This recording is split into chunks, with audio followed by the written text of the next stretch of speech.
Over there, they didn't come, they need to come to the next one. Okay, Jataun, I'm coming. So she was quite the leader. And we have a leader here that worked with Jataun and all of us for years and years, and Jataun gave him hell. And he came to speak to us today, and I'm so very proud that he did. We have Mike Bonin. Yeah.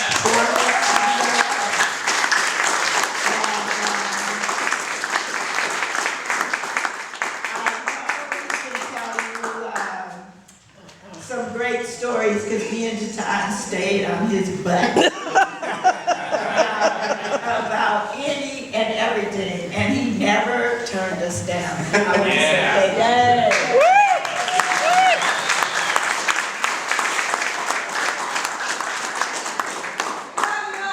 Thank you for that. Jataun was always the gentlest of the two of you. I will say that. Thanks everybody for being here. First of all, thanks to Jataun's family for sharing her with us and for sharing her with Venice and Los Angeles. And thanks to everybody here from the rich tapestry of your life who are showing up, and you can see Jataun reflected back from that day. Yeah, I was thinking of Jataun on the way over today. I was thinking, what am I going to say? And it occurred to me there's a lot of people, after they die, I recognize, oh, that person was really special.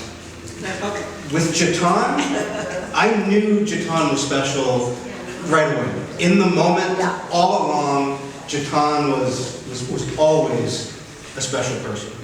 And the thing that stands out, of course, about Jataun, the first thing that strikes you is her size. Right? She's a tiny woman, diminutive. But man, although that was my first impression, that's not how I remember. Jataun was, for me, Jataun was a little bit like Jiminy Cricket. Right? Jiminy Cricket was small, but Jiminy Cricket was sort of the guide and the moral force of that story, sitting there on the shoulder. And Jataun was often like that for me, and probably anybody in government or politics that she dealt with. She had a small physical presence and a giant emotional and psychological presence. Oftentimes, at a community meeting, I'd be there, and at the end of it, you'd be surrounded by people, and they'd be clamoring, and they want to tell you something, and often they want to tell you what you're doing wrong. And Jataun would never rush to the front. Jataun would wait until the crowd had dissipated. And then you turn around and right at your elbow. There's Jataun. And she's very quiet. And often when she had something to say, I had to sort of lean down to get closer to hear what she had to say. And I was thinking, I don't remember anything, well, I remember one, I'll get to that. I don't remember most of the specific things she said to me. But it's like that expression they say, people won't remember what you said, they'll remember how you made them feel. That's what I remember from Jataun. There are many times she wanted me to do something. I don't remember her asking me to do something. And I don't remember her telling me to do something. That was laughing. But I remember her leaving me with the impression that I should do something. That was her unique talent. She made me feel like what she wanted was the right thing to do. And there were a lot of times when Jataun would come up to me and she was trying to tell me I was wrong. And I often was.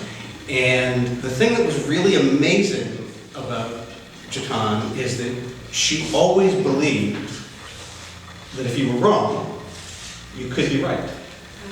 And she often got me there. The other thing that I remember about Jataun is her face. Some of you who knew her in a more social environment, a family environment, may have seen her, laugh big. I knew her face as a map of subtlety, but but one that had huge expression, with just a slight tilt of the head, or just raised eyebrow, or the slightest of a smile. She could communicate volumes, absolute volumes. That face was subtle, but it's really, really loud. The one thing I do remember her saying to me once is I was at a VCH event, I think it was my 3rd year or so in office, and it was at someone's house, and she came up to me, and I knew that she had been unhappy with some stuff I had been doing in my 1st year or so, and she came up to me and she said, you're starting to do better. And like, that was like rushing home with an A+ on a report card, right? The other thing that really strikes me about Jataun is, particularly in today's environment and today's climate, it strikes me as unique. But frankly, in the political dialogue in Venice for the 30 years I've been involved, it was unique. Jataun was unfailingly nice. Even when she was disappointed in me or angry with me, I never got anger from her. I never got meanness from her. I never got a glare from her. She was always perfect. And without fail, every time I saw her, she would ask me how my son was. Sometimes she'd have a little thing for me to give my son. And often that would be the first thing she would ask about, is how's Jacob, before she would get into what we're going to do to save the church.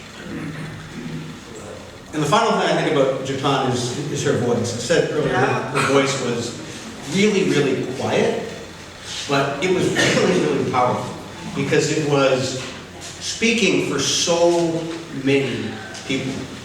Right? Jataun